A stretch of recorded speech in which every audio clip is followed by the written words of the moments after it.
Hi, it's Alex.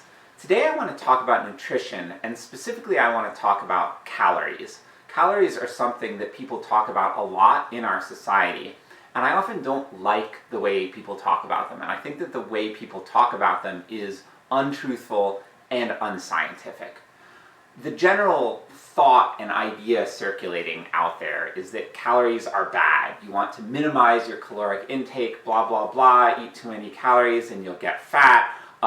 Eating less calories is good, low-calorie foods are good, high-calorie foods are bad.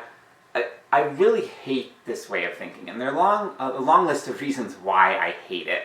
A lot of really nutritious, high-density foods like nuts or fatty fish are high-calorie foods. So if you're trying to avoid calories, you end up avoiding some of the most important things to eat. So that's one of the problems. But I also think that the whole way of thinking about calories is flawed. And I said earlier that it is non-scientific. I want to talk about why I feel this way. What is a calorie? A calorie is a measure of energy. It is a measure of the free energy content of a food. And it's not just a measure of energy in food, it's a measure of energy in any sort of chemical compound. So if you study chemistry, you will typically use the unit joules or kilojoules when you're studying thermodynamics. But kilojoules and calories are measuring the exact same kind of thing. They're a measure of energy, and you can convert from one to the other. It's just a convention that people use kilojoules when doing chemistry because it's the metric measurement, and you use the metric system. If you go to Europe, you will find that the packaging on foods does not show calories, but it shows kilojoules. And I kind of like this, Here we are in the US in the dark ages with the English system, which I kind of hate, but whatever, we're stuck with it for now. The point is that calories are a measure of energy. And if you think about it, energy is good, right? We all want energy, we need energy. Here I am bouncing around, moving around, your brain is metabolizing, needs calories to run, and so on. You use them all day long, without them you would die. So calories are a good thing. Obviously, if you have sort of too much of a net energy intake, you can get these health problems, like you have metabolic syndrome, type 2 diabetes, obesity, high blood pressure, fatty liver disease. All these things go together, and they are associated with consuming too many calories, or at least that's what people say that they are associated with. I want to communicate in this video that the way your energy intake and your energy kind of budget in your body works is a lot more complicated than most people will let on. Basically, people have drilled into you that there are these calorie counts on foods, and that it's just a simple issue of reducing your calorie intake if you want to lose weight, and increasing it if you want to gain weight. And it is not that simple. What goes on in your body is much more complicated than just the calorie count on the foods you consume. That calorie count is a thermodynamic measure. It is a theoretical chemical measure. It really belongs to the domain of chemistry, not the domain of nutrition and food science and physical exercise science and all the things relevant to health and your body. And I want to give you some really compelling examples of why this is not the case. And I'm going to give you 3 main examples in this video. 2 of them are kind of extreme cases, but I hope they will illustrate the point that the energy you absorb from a food is not the energy contained in it. The first example is seeds. And I want to give this specific example of flax seeds, because flax seeds contain a very hard seed coat. Now, if you ever eat any crackers or bread or whatever, anything that has these flax seeds in them, you may notice that sometimes they pass through your entire digestive tract without being absorbed. You eat it and it just comes out whole. You did not digest it, you do not absorb anything in it. Now, it's full of calories. In that little seed, on the inside of it, there are carbs, protein, and fat. So there are calories stored in these seeds, but you don't absorb them because they have a hard seed coat. Now, if you either grind the flaxseed up, so you have ground flaxseed, or if you just chew it really well in your mouth and you break up that seed coat, you will digest the inside of that flaxseed, and you will get the calories out of it, or at least some of them, and absorb them. So right there, I hope I've convinced you that the calories that you absorb are not simply a function of the theoretical calorie content of the food. It depends on a lot of different factors, and one of those factors is the mechanical processing of the food, which includes how well you chewed it. The more of those seeds you break up in your mouth, the more you're going to absorb as it passes through your digestive tract. And now this is a more extreme example because flax seeds have a very hard seed coat, but the same pattern plays out with all sorts of seeds and anything with a kind of like hard coat on it. Sesame seeds, poppy seeds, whatever. There are all these types of seeds we eat in our diet, and some of them have a harder seed coat than others. But this thing of chewing your food and getting more out of them, it's a pattern that plays out kind of with a lot of different foods. So that's one example of how the calories you absorb can vary based on a factor. I want to give a completely different example that is also a kind of extreme case, and that is when you get diarrhea. So you're eating food and then something goes wrong in your digestive tract. Now, there can be all sorts of different things that trigger diarrhea. There could be food poisoning. There was some sort of bacteria strain or mold or something in the food that it goes crazy in your gut and your body is like, I hate this, we need to get this out of our system as fast as possible, and your body just sends signals to flush that out, and you end up on the toilet. You're not absorbing many of those calories in that food because it went through too fast for you to absorb it. Now that's the extreme case. There's a whole gradation of things like that. So food poisoning is not an either or thing. So you could have food poisoning, you could have an infection from norovirus, I think it's called, something that causes like a stomach bug. You could have that. There can also be like minor irritants in food. Like one thing that I think a lot of people have noticed is that if you eat a lot of hot pepper, sometimes things can move a little too fast. And again, that can cause you to not absorb all the calories in your food, for better or for worse.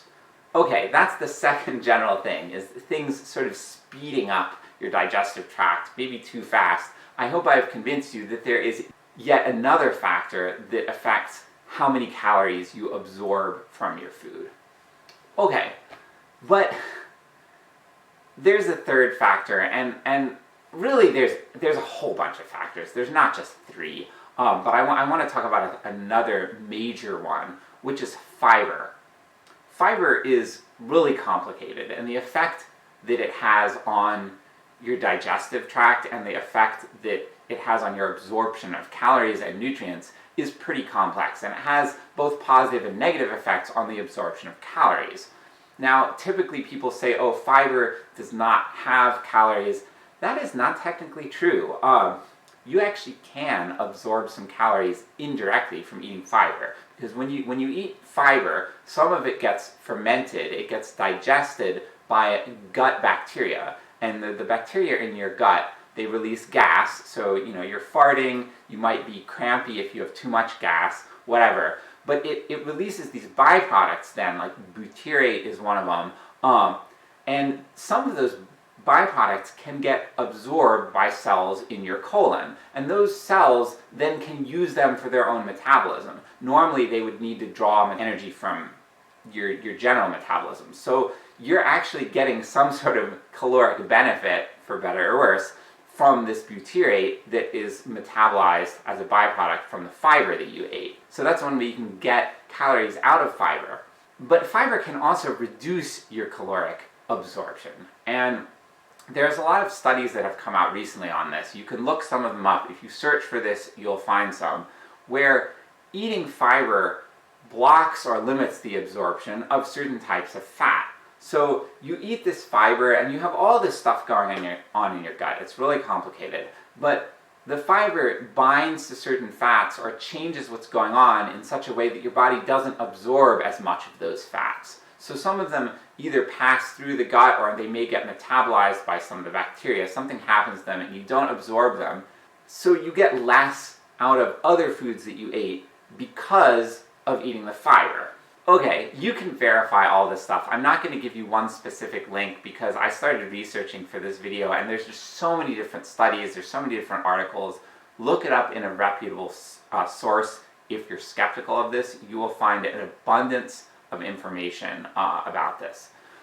The point is that the calories that you absorb are not a simple function of the calorie count in the food that you eat.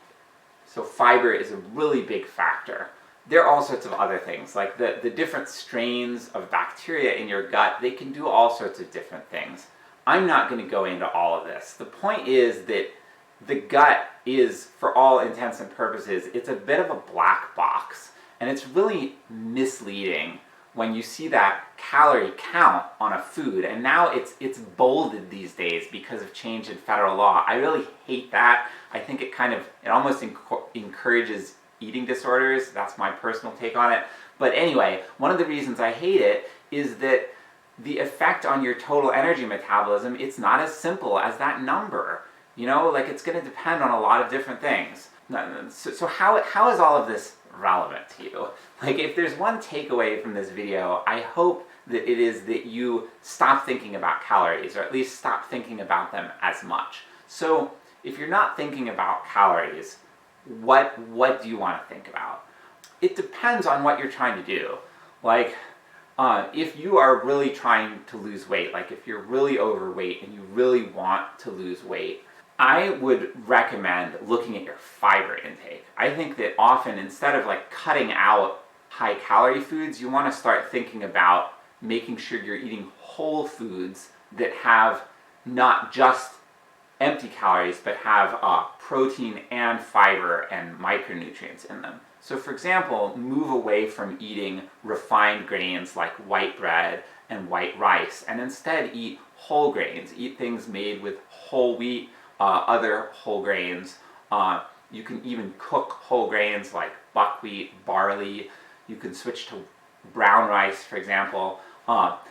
There's actually a much bigger difference between like whole wheat and white wheat than there is between brown rice and white rice. Brown rice isn't all that much better for you, but whole wheat is a lot better for you. So those are just several examples.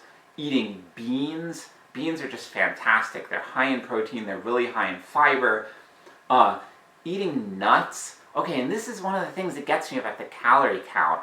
Nuts are really high in calories, especially as a function of their weight, because they're mostly fat, and fat is really caloric. But nuts are really nutrient dense. They have some protein in them, they have a ton of micronutrients, they have a significant amount of fiber. Nuts and seeds in general, they tend to be high calorie, but they tend to be really good for you.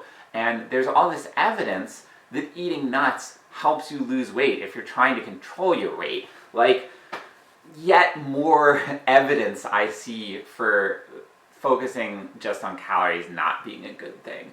Like, a lot of times, your diet and your body, it's a really complex system, and there are all these equilibrium mechanisms going on. So a lot of it comes down to your own cravings and your fullness. Like, if you're sitting there and you eat a food and the food is addictive and you just keep eating it, that's how you end up gaining too much weight and having trouble with your like excess energy intake. But if you're eating something like nuts, I can't eat more than a small amount of nuts because it gets really filling. I just like eat some of it and I'm like, okay, I'm good. Like, that was really satisfying, especially if you're just eating unsalted, unsweetened nuts, just regular nuts, raw nuts, or roasted nuts, whatever, no added oil, just plain nuts.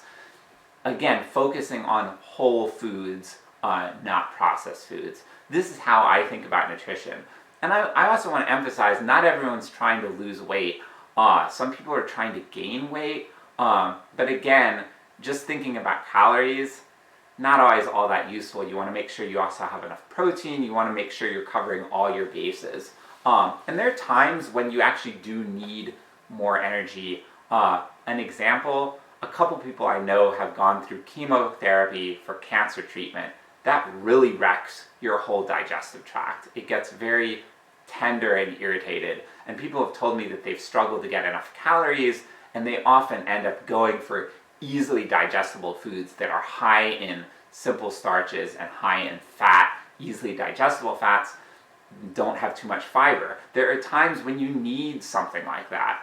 So you want to sort of be aware of this stuff, both in terms of not having excessive energy intake, but that there are also times when you need that energy intake. Another time when that happens is if you have a really intense illness. Like, this often happens when I've had the flu. I've had it a couple times in my life, and when I'm recovering from flu, I don't want to eat whole grain stuff. I feel weak. My whole system is off. I just want to eat like simple white bread crackers or something that's very easy to digest.